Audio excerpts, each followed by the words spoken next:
to be the one to break it to you, but Birds and Bees Don't Fuck is back for another season. It's season 2!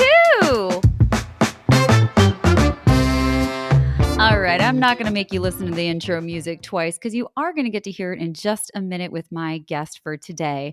But I did want to let you know how grateful I am that you have been with me since the beginning. Hopefully, some of you have been.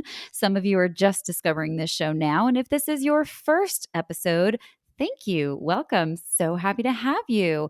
This is a show where I talk to comedians and sexperts about their formative sex education or lack thereof, and we just basically get down and dirty about sex and relationships. It's super fun, it's super informative, and it's super sneaky, sexy education. And that's how we like it. So if you like this show, then please do like it, rate it, subscribe to it, do all of the things, leave me the 5-star reviews, tell me how much you love it, tell the world how much you love it, send it to a friend, do all of the things because this is still just a little baby podcast and I'm not a celebrity. I do not have a PR team or a team at all. It's just me. So if you want to support this show in other ways, you can also head over to Birds and Bees Don't Fuck and buy me a coffee, which helps offset production costs. And if you know anything about producing anything, you know that's super fucking helpful. So without further ado, please enjoy season 2 of Birds and Bees Don't Fuck. I hate to be the one to break it to you, but sex education of the past failed us because birds and bees, they don't fuck. Welcome to Birds and Bees Don't Fuck, a podcast where we learn exactly how bad our formative sex education, or lack thereof, really was. I'm your host, Ariel Zadok. I'm a producer, intimacy coordinator, and sex educator. My guest today is an award-winning sex and relationships educator, author of 18 modern love languages, and one of my sex education mentors. Welcome to the show, Anne Hodder-Shipp. Yay! Thanks for having me. Yes, what a joy to have you here. It's feels like a little full circle-y for me. Totally. At least. So yeah, as I mentioned, you're one of my sex education mentors. I got my first certification through you with Everyone Deserves Sex Ed. And what a joy and a privilege. And I have to say, the deeper I've gotten into sex education, the more I value the way that you taught your classes and the Annie Up program for our SAR and all of that stuff. So just to like totally kick things off, thank you for the way that you lead and the way that you uplift other people and the voices that you bring to sex education and the way that you're training people, because it's so needed. Thanks. Yeah, I appreciate it. I think you were one of the first handful in the first couple of years, I think, when we did the training online. So thanks for, taking a chance on it. Yeah. And it was so fun. And what's really great about the online, like it's so much better. Well, they're different, right? To be online or to be in person. But the joy of being online is that you get connected to so many different people in so many different places that you otherwise wouldn't get connected. And now you're not in LA anymore. So if that was, you were at the time, but we were in the middle of COVID. But, I wouldn't have been able to study with you otherwise now that you're not in LA anymore. So it's a great shift. I'm glad that we've shifted that way. How have you found an educator? I mean, it's like you said, they're so different and there's pros and cons to both. And I don't know if I would necessarily have a preference for one over the other. That said, I certainly had a preference for in-person teaching, in part because even just culturally, Zoom, Skype, anything that was sort of done digitally was sort of valued slightly less, like it was less effort, therefore it was less professional. It was, really a lot of BS, of course, also just super ableist, but like at the time it was just like normal. Why would we think anything otherwise? Yeah. And if we had not had the lockdown start and all of my in-person work either had to shift to Zoom, or it was almost like the program directors finally had a reason to just like stop doing my groups and stop paying me to have my sex ed groups because it was so undervalued and unvalued anyway. So they didn't even want to bring it online, partly because they also couldn't bill insurance for it. Yeah. All these, whatever, capitalism everywhere. But if I hadn't been forced to translate and transfer everything into a digital format, I don't know when I would have gotten over myself and figured out this actually makes more sense. The thing is, it's not the same level of enjoyment or exchange when you're doing something over a screen. Just for like personally, for other people, it is absolutely all the joy to do it on a screen. And I get a lot of joy and exchange. But in order to really be able to like build any kind of connection with the people that I'm teaching over a screen, it does take more energy. It does take a little bit more effort, Mm. and I don't get to move around. So there's just a lot of stillness and stagnation in my physical form, which can be challenging just for me because I do like to move around, or I used to. Now I'm just so used to this. Mhm. Um, and like the pro with in person is, people can, they get your jokes easier. They see your facial expressions. You can see them respond to what you're saying. You can pass around things. You can do activities that let people move around in the ways that are comfortable for them, which keeps them a little bit more engaged. And so we, of course, lose that online. But flip side, doing this digitally makes it way more affordable to put on the program, which then means what I either charge people or different like the exchange I have monetarily with people gets to be way more flexible, and I don't feel like I don't have to drop a huge amount of money just to have a physical space to teach in, which is gone no matter how many people show up. And so overhead wise, it made it affordable to have more people in, get more materials, bring in more stuff, more people. And then like naturally, though it didn't necessarily click, I started having people sign up from around the world who I guess had either been aware of the program or had seen it and stumbled across it, and knowing that it was in LA, they were just kind of like, oh well, maybe one day. But because like attending it would be so expensive for them in addition to tuition. So pretty quickly the trainings went from having, maybe 10 or 11 people to having 20 at a time, sold out over and over again because it was just accessible finally. And that was just like the real game changer. And so it became obvious that the in-person model, even if there hadn't been some kind of big lockdown, like that wasn't sustainable long term, especially in Mhm. a city like LA. Yeah. It cost so much to put on such an important program, and there was never a guarantee that it was really going to be getting to the people who really wanted it the most. Absolutely, and I've had those challenges myself just trying to put things on. I mean, the cost of just renting a space and everything that goes into then filling that space is sometimes you're just losing money because it is just so expensive. And were you bringing in as many different voices as you do online? I mean, I'm sure there's just more access so you can do more online, but a lot of our program was taught by different practitioners who Mhm. specialize in those specific areas, which I loved. I absolutely loved getting to meet all those different people and really experience their expertise versus like you would have done an excellent job doing it, but it's just so much different when it's someone who's like, this is what I live and breathe. And Right. so I'm curious, how much of that were you able to do in person before you shifted? I was able to do a similar amount. It was less, Hmm. definitely. And some of the educators did it for low or no cost or for an exchange. And they were people that I knew personally. And so it was an even exchange without there being a risk of exploitation or even exploity vibes because we Mm, knew each other and we had established relationships. It meant I didn't necessarily get to choose my ideals. mm, Also, it had to be people who were mostly in the LA area, and it was a relatively limited pool. But I had fantastic people, of course. El Chase, especially, was one of the. I yeah, mean, she's one of my best friends, but also she was willing to be there for support throughout, and then teach the body image portion. And so I had that additional element of comfort that I knew that there were people who kind of had my back there at the same time. And so then for the folks who I knew I really wanted, and they weren't either local or they were, but by no means would I do some sort of, barter with them. I just had to find a rate that worked for them that I could also handle and then paid them that. And there were two, Andrew always worked with us, but I had to Skype him in, yeah. which is always interesting because at the time Zoom was not like this predominant, video software we were using. So they taught over Skype, and I had a couple other people go over Skype, and it functioned. We had like a projector up on the wall, and it was adequate.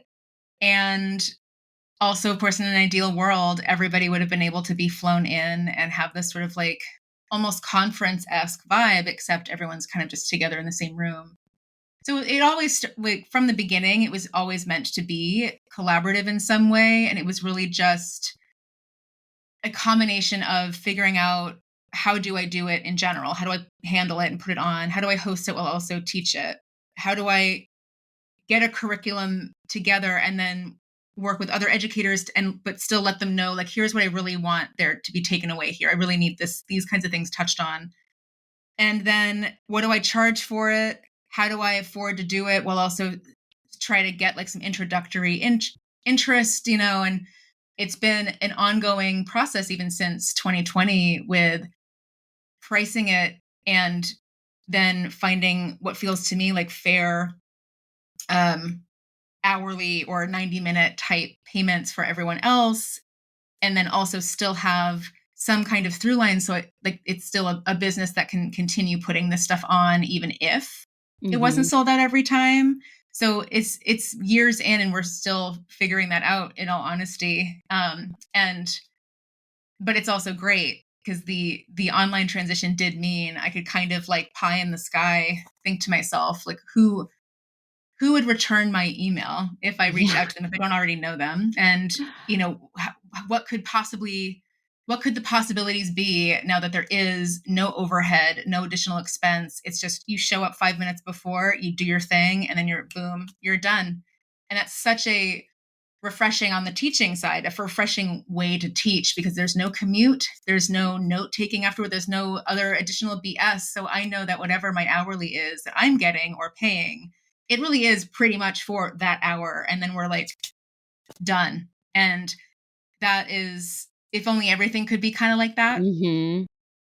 Yeah, because it is, I mean, especially in LA, to schlep around and go here and go there, it's really expensive. It is a hard thing to do. I think teaching in general, no matter how you're going to do it, is, I mean, just listening to you go through all those things, it's exhausting. And I'm a producer and I'm still exhausted listening to it because I know what you I know what you're going through. I totally Yeah. understand it, and figuring out those budgets and being fair and being equitable, because I think so often we see exploitation, especially when it comes to educators and Oh, people yeah. who are in a position to share their gifts. So it's a challenge to figure out what that balance is, because you also want to make it accessible to students. So it's like Hmm. there are all these different layers to it that I think people quite often, well, they don't really have a reason to think about it, but like they're just not thinking about how difficult it is to put together such a robust program, because you're also accredited. So it's because well, I know that you're accredited through ASEC. So what we go through there can go towards an accreditation and all of that. So it's just there, that's a lot. It's a lot that goes into that. So it's I'm sure you're gonna be Yeah. figuring it out forever. Yeah, and just for clarity, like, we offer continuing education credits, and Yeah. which I think is what you mean, and Yeah. it can go depending on the certifying board that someone's working with. Mhm. ASECT will take anywhere between 50% and 100% of the credit. So it is, meant to support folks who do want to go in that direction if they do. But then there are other organizations that are not affiliated with ASECT that folks also have to work with to get to continuing education hours every year. And so all of them consider the CEs from programs like mine. Usually around 50% are received or accepted. So it's not just trainings, but people get information and skills and tools to use, but it's of course meant to be one of the many sort of stepping stones and cogs in the wheel that people have to step on and go through in order to maintain whatever practice they have, or maintain any requirements that they might have. So it's been like, it's a balance around, how do you it's a business, it's a small business, we need to pay all of our bills, and I need to also some like remind myself to get paid as though I'm an employee of Mhm. it, like all of that kind of stuff. But then sort of diverging from the norms that are still very much the norm, especially in sex ed, around free labor, exploitative labor, low pay for unlimited use of whatever the product is. And it's so normal that it's still accepted enough. And people are more used to that even still. So how do we diverge from that while also still being able to exist in a capitalist world. That's just what it is. And Mhm. we can, like, where can we be flexible, and then where can't we? And where can we be flexible up into a point, and then we have to reevaluate and figure out what to do with for the next couple of years. And so we're definitely in a transition in 2022 because we expanded it to 6 days. There was another 8 full hours of content and curriculum and all that. And cost of everything started to increase, and just cost Mhm. of existing on the planet started to increase. And it was just like, how, yeah, I guess this is the next sort of chapter, and let's see how this works. And we're still very much in that kind of figuring it out process. Yeah, and I think it's also worth noting that there's that additional challenge of the marketing and the censorship that's involved as Yeah. well, because obviously there are a lot of people that are just at, like, I was looking for programs, so it was easy for me to find you because I was very specifically looking, but there's also a lot to be said with everything that you're doing and everything that you're trying to figure out. And also, we're getting blocked and censored and taken Yeah. down and all of that all the time. So it really is, you have to really want to be doing this work to do this Yeah. work for so many reasons. Even like taking aside the fact that you're going to be talking about buttholes and vulvas and penises and all these things that a lot of people are just not comfortable with. So taking the content of it out, just the challenges of working in sexuality or Yeah. teaching sexuality in this world as it still stands is such a challenge. It really is. It's exhausting to the point where, I like to just be very transparent with people, and do expectation setting with folks who want to go into sex ed for themselves, not necessarily try to get hired by certain facilities for a full or part-time job, because part of the work is finding a way to be neutral or Mhm. semi-accepting with doing a ton of work that feels like you've done nothing, but hours and hours and days go by with, like, programming posts or figuring out a newsletter, or how do I sell this thing, and how do I word this in a way to make it less likely to go into someone's junk email? How do I make this post so that it has some kind of hook so that the algorithm will put it into people's, for you pages, or in their scrolling feeds, instead of just showing up in like 7 people's feeds? And it's really spaghetti on the wall. There's never been one thing that to me I'm like, oh, good, this works. And I've been doing like this kind of marketing for myself since 2000. I mean, technically 2019, but even before that. And I don't have a solution. And so you can do all of this work. You've already done all this work for this incredible piece of work that you think is very important and can help people. And now you're ready to tell people about it. All of the work to try to tell people because you feel excited ends up potentially going nowhere. Yeah. And so you're feeling a little less excited and a little bit more like, is anyone going to go to this? And Mhm. then you keep on going anyway. You keep doing all that work. And then it's a couple days before the event, and you see maybe 2 or 3 tickets got sold. Yeah. And you have to grapple with a variety of things that come in, including just the personalization of it. Like, is it because no one give it? It's not as good as maybe I thought it was, or maybe there was something about the way I talked about it, or maybe there's something about it that's just not as appealing. And then also considering the stuff that isn't potentially about you, that isn't really in your control. Like, did anybody hear about it? Did only a few people hear about it? Is it at a price point that allowed me to put it on, but other people couldn't afford it? Who knows? And Mm. even, some and surveys don't necessarily answer those questions either, and it's there is no secret code that you eventually figure out and then you're good to go. It doesn't matter how many followers you have on social media. It's not a guarantee. There are some things that I do feel are a little bit more guaranteed to get, like the eyeballs and the ticket sales, but it's not technically sex ed specific type content. It's something that hooks into an emotional reaction that may or may not really be reflective of what's true and accurate about relationships or sex or pleasure or our bodies. And that's, so it makes it a lot less fun seeming, because Mhm. it's not like here's the secret and it's so easy you can figure it out in 2 days. It's like, no, here's just the gray area, but I'm going to tell you all of the gray, and I'm going to Yeah. let you know how we got here so you don't think it's your fault, and I'm going to tell you here's what you can do next.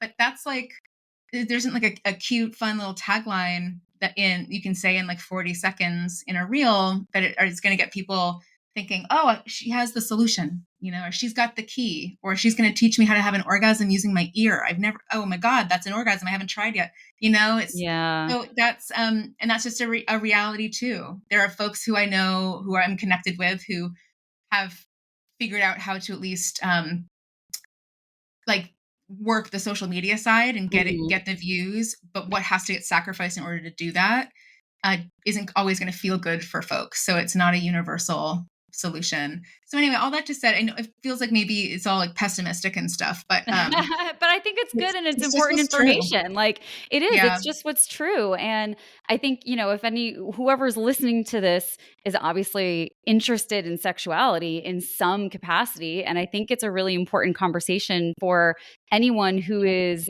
taking in information from sex educators and experts and coaches and whatever your modality is. I think it's important that you just have the context for how hard it is to get this information to you so that if Hmm. you want it, you can seek it out a little bit more. It does take a little bit more proactivity than a lot of other things. And the truth is that sex education it's funny because it's like not sexy, but having this information leads to the good sexy stuff. So like Hmm. it is like how do you even do that? It's and there's so much shame surrounding it that for a lot of people they just don't even want to sign up because they don't want it to come Hmm. on a credit card or they're Right. just it's a lot to sign up for anything full stop. But then when you tack on the shame that's involved with sexuality, it's Yep. that additional layer for sure. Definitely that. Even like liking or commenting on social media or Mm, participating even in a giveaway. These are all things to consider. And I also do think, being realistic about this can help people understand why things might cost what they do, mm, or why some educators have certain kinds of boundaries around free labor, like social media content. And the ideal, of course, is to help people kind of understand why this is valuable, and maybe they already see it as valuable, but then they realize, whoa, I should tack on, you know 10 more times of value now that I know what this has taken, and it's not just kind of like a passive income type stream. And then also just kind of a reminder for some folks who are so used to working in the traditional kind of realm where you have a training where you can sell 100 to 300 tickets and it's just a webinar, and maybe it only costs 49.95, but there is no cap to who can be there, and there's no real community. You're just kind of listening until it's over, and that's fine. Maybe that works for you, but those are the kinds of things that guarantee it's low input on the educator or the host side, which is technically smart, and high return because you don't have to engage with anybody. You're just speaking until you're done. And the low price point guarantees a high yield, yada yada. And those are the things that when you need like a boost in cash, you can maybe figure something out and do that. With like the sex ed training, we cap our groups. It used to be 20 a person. That was too much. And now it's 12 maximum, mhm. 3 times a year. I don't even know if I can keep going 3 times a year, just saying That's a now for lot. Yeah. 2024. And at every price point we've had, including the incredibly low, almost embarrassing ones, like our first price point was $995 for 25 hours. Wow. Yeah, it just cost me money to keep Wow. going. Oh my Yep. gosh. And then it was Wow. 14.95, and when I think I moved it to 29.95, and I was like, "Oh god, it feels so high." And even that wasn't enough to totally cover it No. all. Um which some people are like, "That's how is that possible?"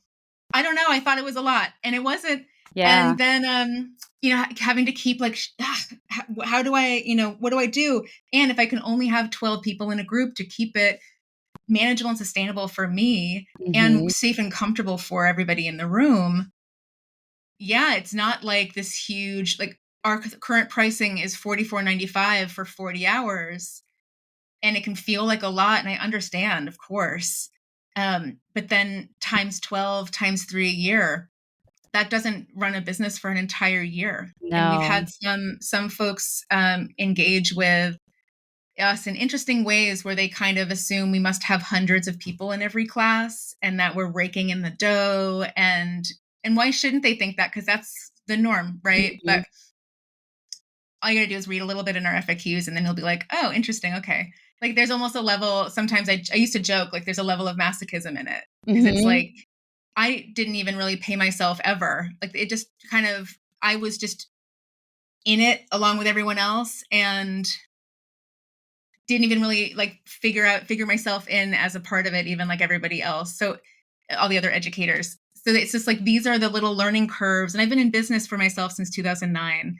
No matter how long you've been doing it, no matter how many whatever followers, no matter what your email newsletter looks like, no matter like, I don't know, how successful you appear or are, there are always learning curves and things that you'll have to figure out that'll be new things, new stumbling blocks and new hurdles and new bullshit policies with the tech that you've been using for ages. And you're like, oh, okay, Mhm. interesting. Or like getting kicked off of some social because they think that you're soliciting sex by offering Yep. a training. And it's like, oh, this doesn't stop. And there is no like quote unquote figuring it out, Mhm. just like learning about sex and sexuality. Like there's no stop sign there either. So it's really a commitment over and over and just being willing to like recognize, oh fuck, that didn't actually really work at all right, back to the drawing Think board, again, yeah. whatever, fine, next. Because Mhm. that's you have to keep going no matter how tired or frustrating or embarrassed you might feel about something. Yeah, absolutely, and I think that applies to everything. Any endeavor that you wanna do for sure, and then one like this just happens to have a lot of extra roadblocks. Mhm. So where did you grow up? Oh, I'm from a small town in New Hampshire called Wolfurrow, Mhm. which is the place that people with money vacation at. So Oh. definitely a weird it's known as the oldest summer resort in America. Oh my That's one of its gosh. taglines, and it has, a majority conservative politician Mm. visitorship. Like, we have our 4th of July parade is where the Republican presidential candidates walk, and Trump was there yesterday at my former high school got demolished. There's this huge high school there now, but there's some arts building in the high school that he did a rally at Oh, yesterday, and lord. one of the bushes has a lake house somewhere, and uh Ted Cruz and all these folks walked in the parade in 2015. Like and I happened to be there for that day. It's always been a very weird. This is like a much bigger answer than you obviously asked for. It's a weird place to grow up and also wonderful in so many ways. But Ooh, we were my family. I felt like we were fish out of water sometimes. yeah. Wow, that's a lot, and that can definitely be intense if you are the fish out of the water there. What do you remember from your sex education there? Not a lot. I don't know. I'm pretty sure there was some kind of sex ed class in high school because there's a memory of being in one of the rooms it was usually an art room. And I Hmm. remember it faced the road. And I want to say there was like an older woman, maybe in her 50s or 60s. And like the name Rose comes up, but I have no idea if that's what that was. And and I think there was maybe like a birthing video that happened, but my memory is really, unfortunately, that's like very spotty with childhood and teenagehood. But I think that was kind of that. But really, what ended up being my sex ed was spending a lot of time, so much time in the local library. There was nothing to do in this town, just a side note. No Yeah. movie theater, there was nothing. There was a grocery store and the corner store, and like mini golf open 4 months out of the year. Anyway, spending a lot of time in the little, like, the card catalog and then eventually the digital card catalog, looking up the sex books and kind of looking at them and thinking I was stealthily grabbing a book real quick before anyone could see because the section was like in full view. And then spending even more time in the depths of the library reading back issues of Glamour magazine and Cosmo and reading all of the sex questions and all of the articles about it. And because we didn't have the internet until high school, I guess, or late middle school. I don't even Yeah, remember. yeah. So I that think we're was the that. same age, so it was about that, like, late middle school, I think, like, late middle Yeah. school, yeah. So that was kind of it. It was like accidental self-education, and it wasn't Mhm. necessarily a bad thing, but there was no direction there. I didn't get any particular scripting, which was really valuable, but then I made up my own scripting based off of repetition of, social norms and what was represented to me, uh, and what I read in the magazines over and over again. There was definitely some imprinting there, Mhm. and I made sense of it however I could, and yeah, that was kind of that. And there wasn't a whole lot of there really wasn't dating going on in, middle or high school, for myself, and so it was just a lot of like intellectual style exploration of just like reading, talking maybe to some friends, but like a lot of reading, not necessarily useful resources, but what I could get my hands on. Yeah, yeah, that's so much of what it is, isn't it? Just like whatever you can get your hands on, and especially doing this podcast, what I find is that that obviously looks different for everyone, and but it is that's absolutely a through fare is like whatever I can get my hands on, and that's just going to be my education or lack thereof or whatever it Mhm. is. And so did you find that like, did your friends know that this was, like, a thing that you were into, that you would go to the library and do this? Or did you ever, at any point in that experience, become the person that people were asking things of? I mean, at that point, I don't know if anybody knew, but not because I hid it. It was just Mhm. kind of like, interestingly, it just was like, it was so values wise and morals wise just neutral to me. Mm, 'Cause no one gave me any reason to believe that that would have been like a bad quote unquote thing to do. Maybe something, weird that I don't want the adults to know. But I don't know if my friends necessarily knew, but also I don't remember having like in depth, like specific sex type conversations altogether. Like we were, doing seances in the backwoods, yeah. on someone's property, and like watching the craft and trying to like read tarot, and you know, um, All the and witchy then like, stuff. yeah, witchy stuff. And then on the flip side, like driving an hour to the nearest, civilized town so I could go to a banana republic and see what that was like. Um, and I grew up in a fat body where before clothes for fat bodies existed for anybody, let alone for kids, they Mm, only had a Lane Bryant for sort of like, I don't know, people who liked beige sweater sets. And yeah. so also there was that element. There's a lot of culture and self personal expression that was on purpose out of reach for me. Like not providing clothes that fit my body was an intentional choice. And so I also had a level of like my internal world was very much just me, that my friends couldn't relate to that because they didn't have the same experience as me. So I wouldn't be surprised if some of the self exploration stuff just stayed with me only because it was mine. And and it wasn't like there wasn't shame about it so much as it was just one of several things that was like my internal world and not necessarily the external world. Yeah. There's something really lovely about that too, especially as a kid because so much of it, especially back then when we didn't really have the internet, was really out loud and it was so much of a shared misinformed experience. Not that reading Glamour magazine was well informed, but it was what was accessible. So there's something really sweet and lovely about it just being, your own little personal library journey with that. There's something very, like, wholesome about that almost, you know? Yeah, it's one of those things where everything could always be better. Mm, And it was certainly lonely, and there was a level yeah. of like figure it out on your own, adultification kind of stuff going on.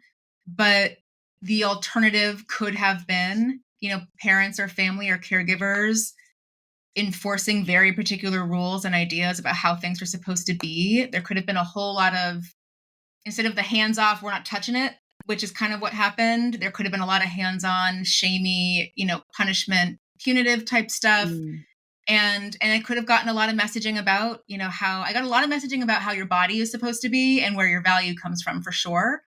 But I also was really great at dissociating and kind of creating my own little rationale around it, so it wouldn't like hit as hard. mm, I didn't like consciously do it like that at yeah. the time, but I think that's where that was the impact of it looking back on it. So yeah, I didn't have any of the other scripting like heterosexuality is like the only thing, and like this is what sex looks like, and Um, make sure you always, I don't even know if there's a penis around, make sure it's taken care of. And I didn't Mm. really get any of that kind of messaging in the way that a lot of my colleagues or friends or, of course, clients have. And I do think it set a little bit of a foundation for how the word I use now is expansive, just because that's the word that was introduced to me 4 years ago by, I think it was Ignacio Rivera, actually, I think. Mm. Um, so it set the scene for like there weren't expectations necessarily, in that if something felt right, or if something was made something feel better or made someone else feel better, great. And so there was a lot of like values neutrality to how I engaged with the world and other people and myself, with regard at least to like sex and sexuality and that kind of stuff. So it may have been like an accidental little secret superpower or something that Yeah. had its own shit and made some of this work a little bit easier to Yeah. do. I mean, it's nice foreshadowing too. It's almost like, yep, this is where you were meant to Where you be. were This is meant what you were meant to be doing. to be doing. And bringing that neutral Mhm. perspective to it, and what a gift to not have to get through purity culture. Like, truly, that Mhm. is that I had I had a degree of it because I grew up in a Jewish conservative home, but it was by no means the same as a Catholic or a Christian home with purity, like rings and this and that and the other thing. Mhm. So, and I am very grateful for that. I definitely had my own problems, but it was I having so many friends and colleagues and clients and everyone that has gone through that. It's like, I'm grateful that that wasn't my experience. And this Yep. podcast for sure highlights just how many people I unexpectedly was like, wow, that was your experience too. Look at that. Which, coming from a conservative town, or at least a conservative summering town, um, that's that's surprising or impressive or whatever, that's not part of what your story is. That's beautiful. That's great. Well, yeah, and it's only because my parents weren't from there. And I Mhm. really the thing that I think made it how it was my parents were from Brooklyn, Ah, and yeah. my mom found out she was pregnant. My dad needed to get a real job. They couldn't live where they lived, and he got hired at a coin gallery. He did so random, but he did like numismatics and essentially like finding out the history behind historic objects so that auction houses could then sell it for lots of money. And Wow. so there was a gallery in this little town in New Hampshire that hired him. And so, sight unseen, they bought a house that was, I mean, it's beautiful now, but like, oh my God, holes everywhere. Old farmhouse. But they had no idea what they were in for, my mom especially. And they got some truck and like moved their shit to this town. And so there were like these Brooklynites in this very small, weird town with one main road, in and out, that connected to bigger roads, but like that was the road in and out through the town, and no friends, no connections. And yeah, thank God also for that, in the sense that they had like culture and knowledge, and we like had art everywhere, and Mm. interesting music on, and this the stuff that was interesting or normal in our house, whether it was like foods or objects or topics of conversation, it was certainly not what everyone else in that town talked about, only because the culture was so different. And the culture, my parents are now in their 70s, so I'm sure some of the culture is like rubbed off. And my dad Mm. especially is on his own journey, but that's a whole other podcast. But like they always remained, who they were or how they were. And I definitely was how I was as a result, and never quite fit in, but not in a way that made me feel like sad or bad. I was a chameleon, but just, yeah, that's why we didn't have any of those sort of religious stuff seeping in. We didn't have any of the like field hockey and skiing is God Mm. kind of stuff. They could give two shits what went on. I don't know if any of them went to my sports games with oranges unless they were forced to. Yeah. And I only played sports because it was the only thing to do. I was shitty at all of them. Yeah. So anyway, I'm just like totally going off on a tangent about No, like how it was an interesting, just an interesting experience. It is, yeah. I mean, it makes me think of like a movie or a series or something like that. I'm like, what a great story. What a great storyline of like, and then, your daughter winds up being a sex educator. And that's just what a fun little trajectory. And so, how did you get into sex education? What was that like for you? It was an indirect path where I was a journalist that focused on sex and sexuality, Mm, which in its own way was like educating, but it was, with a bunch of things in between the end user or the student, and it was just sort of a form of storytelling or breaking information down that felt legible and understandable, but also still entertaining.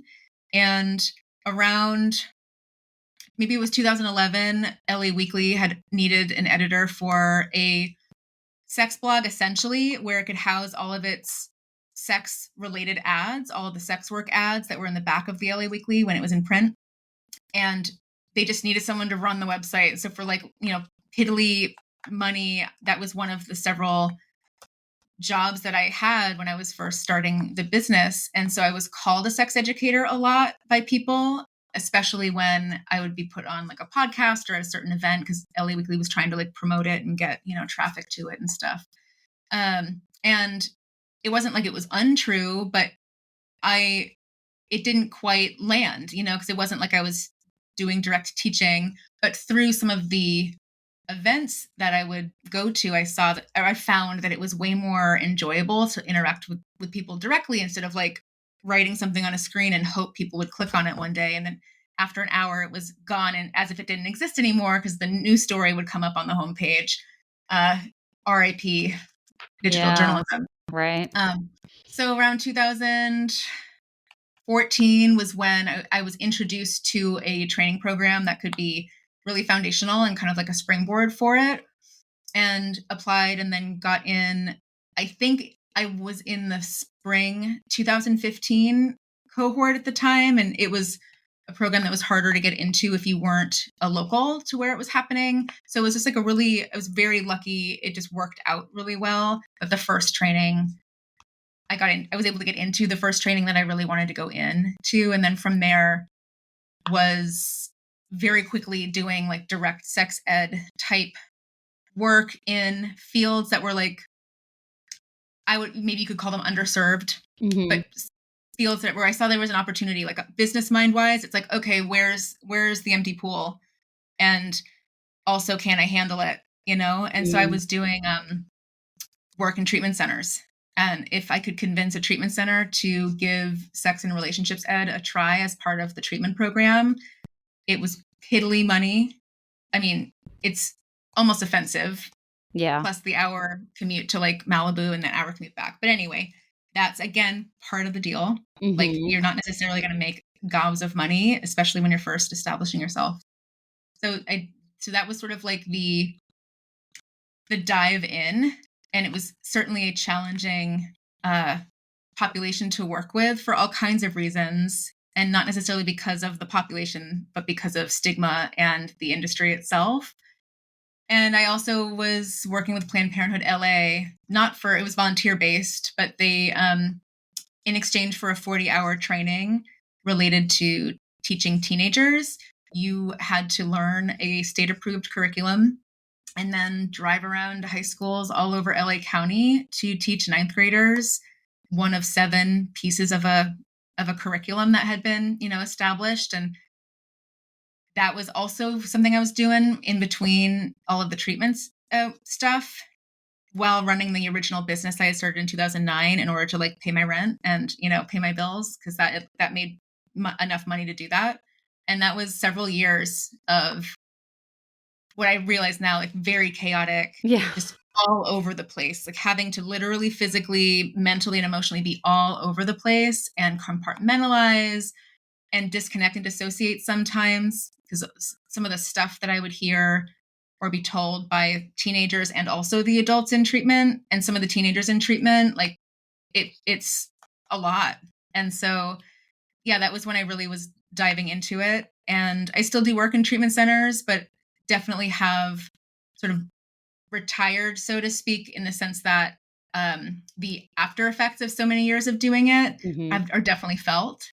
And So so yeah, Yeah, I that's think kind of like that was the there path in. and it just again, it goes to show how zigzaggy and difficult it can be to want to teach people about their own bodies. Like, Yeah. if we had opportunities to be teaching this to people as they age and along with math that we never use, Mhm. it would be it would just there's so much that would be so different. And Yeah. yeah, I love the idea of also doing it in the treatment centers, because so much of addiction has to do with mental health and trauma and bad experiences that evolve Mhm. into addiction, and so much of that is directly tied to sex and sexuality and relationships and abuse and all of that. Like, all of these Mhm. things are so interconnected, but we shadow and shame so much of it. But it's like, this is the human existence, whether anybody likes it or not. It doesn't matter Totally. what your preferences are, what you think about it. Like,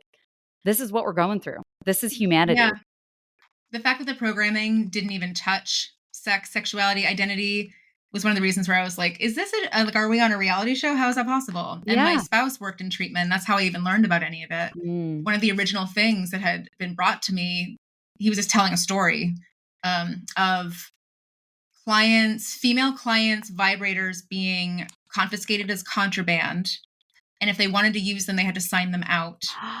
And I was like, "Oh, that's weird, but What? whatever. Okay, what that's weird." But then there was the added layer of, oh, and also everyone in residential in this particular place, like there people were fucking each other because why wouldn't they be? It's a Yeah, perfect distraction. of course. And instead, and like the staff who were also all barely sober themselves would like walk Mhm. in on them, and there would be like this big punitive reaction. And then they would ship all of the young women to Planned Parenthood to get the implant in their arm Ugh. because, like, pregnancy for them was the only thing to be worried about in the facilities. And Mhm. I was just sort of like, "What? What? It's so weird." Even at least just have like condoms out because they're gonna fuck whether or not you want them to. They Yeah. don't give a fuck about rules. I mean, like Mhm. they were shooting, dope in their eyeballs right before they came in there. Do you think Yeah. they give a shit about being like whatever grounded? And the idea of even having any kind of barriers available to just circumvent STIs in addition to the potential pregnancy, it was like you were suggesting, I don't know, that like aliens take over the facility.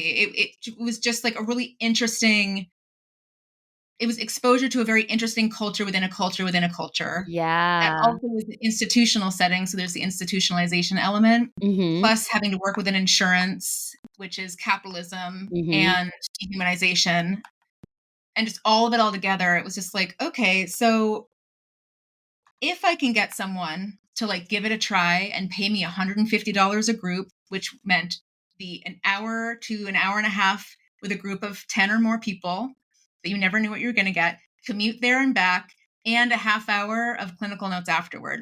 So Yeah. $150 for all of that, hours and hours of work and managing that number of people.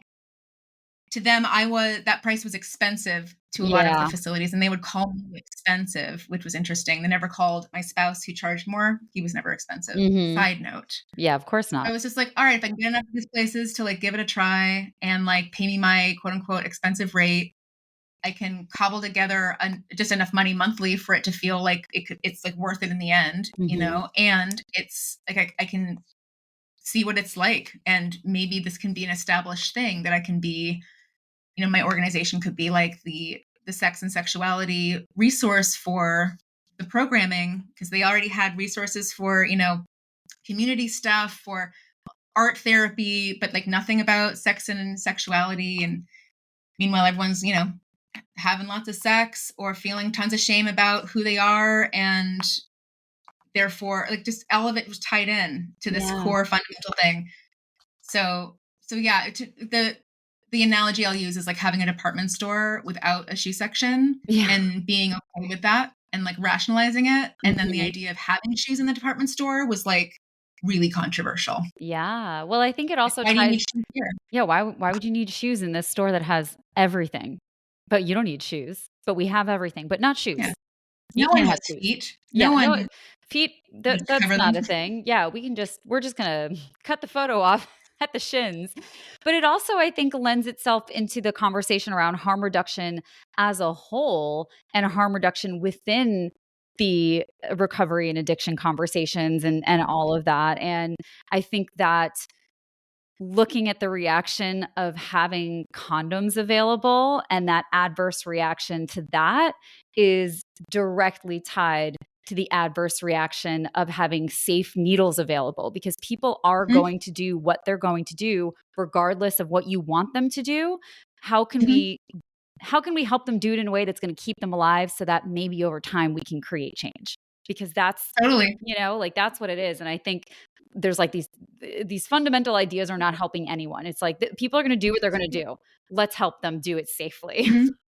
Yeah, there's a direct parallel with abstinence-only education and abstinence-based treatment and sobriety maintenance. Mm, And we know statistically, DARE was a failure. We know that Alcoholics Anonymous has a very low success rate. It doesn't mean it's not valuable, but a very low success rate.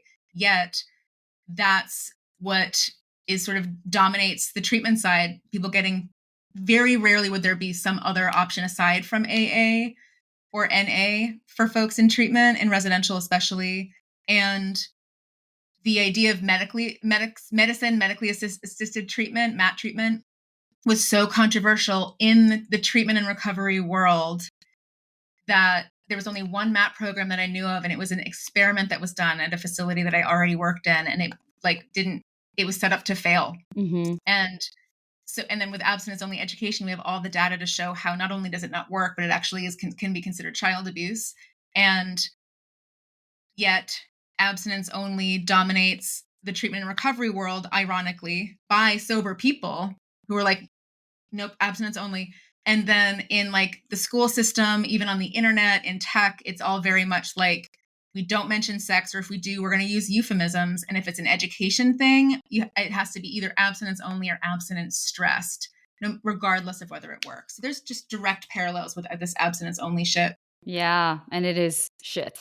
That's just it. It's shit, and it causes so much more harm than anything else. So yeah, harm reduction. Yeah, it sets up an impossible standard, which then Oh, means like absolutely. you're constantly failing. And here's the deal, like just so it's clear for listeners, the issue is abstinence only and abstinence stressed, not abstinence, Yeah. right? Like hmm taking a break from shit, abstaining, I love it. Fantastic thing. I do it all the time. You all probably do without realizing it. hmm It's just having that mentioned as one of a variety of other options and choices, Yes. and having them all be like on the same level and not have this hierarchy related to like morals and ethics and personal value and worth.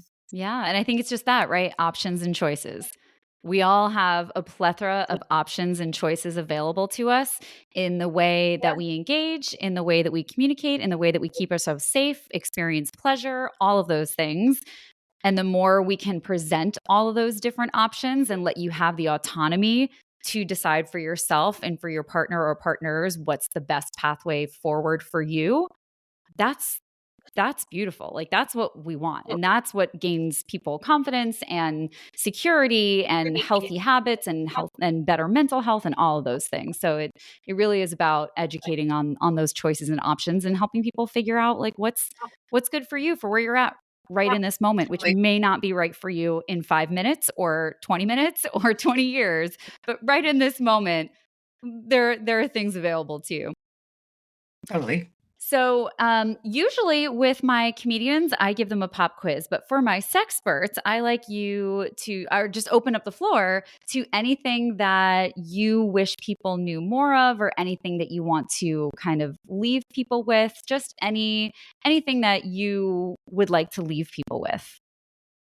Yeah, I mean, how do I choose, right? I I know. think that because it's just fresh in some of the stuff that's coming up with certain clients, there is no like average amount of desire. There is no Mm, like normal amount of desire for sex. Desire for sex is an emotion, just like happiness is. And so there is no baseline to stay at. And to think that your sexual desire is going to stay the same or needs to be healthy throughout your life is like thinking or expecting yourself to feel the same amount of happiness throughout your entire life and never ebb. If it gets a little higher, it's kind of a bonus, but never too low. So it's incredibly irrational and unfair.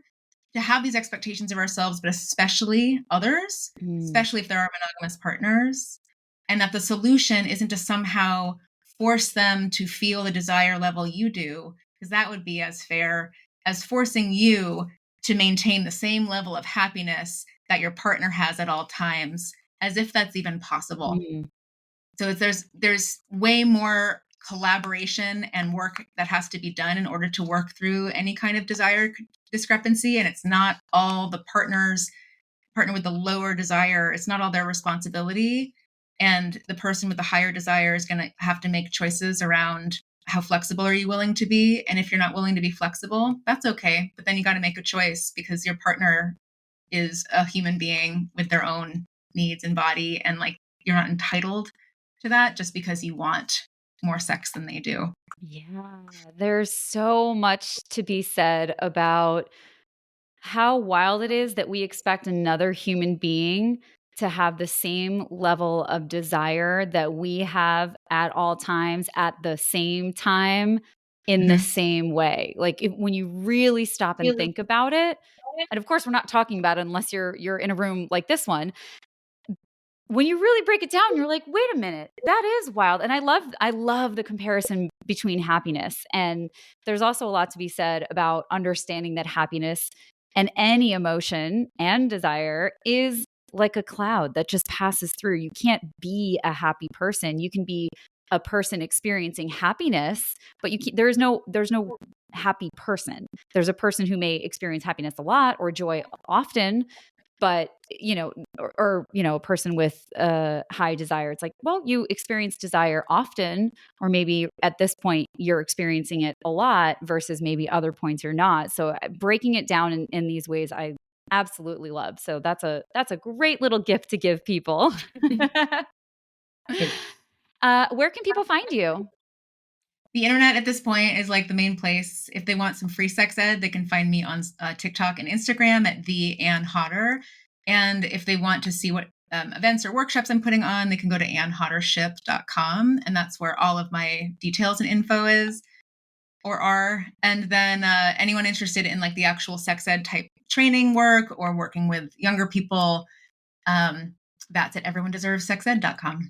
And I do, by the way, I've had several people, because I don't work with kids, but I have had several people come to me asking, I need some help with my teen, or I want to send my teen to someone, and I always send them to you. So Aw, thanks. I love that you work with kids and teens, because Oh, they're my it's just, favorite. yeah, it's just so, and that's why it's so important to have so many different types of educators, because that's not Really. my favorite. Amazing. Also, I just before we go want to give you a shout out, because the way that you respond to trolls on TikTok is legendary. It is so, so good. Your responses are just so fun and grounded, and you're like talking shit right back, but also not. But it's just like, oh, what a masterpiece. It's beautiful. Thank you. I appreciate it. Well, thank you so much for coming on the show. If you like this episode, please like, subscribe, send this to a friend, send this to somebody who maybe needs some help with their teenager, because Anne is great at that. But yeah, please do all of those things so people can discover this. And thank you for listening, and thank you so much for being here. Yeah, thanks for having me on. Yeah, bye.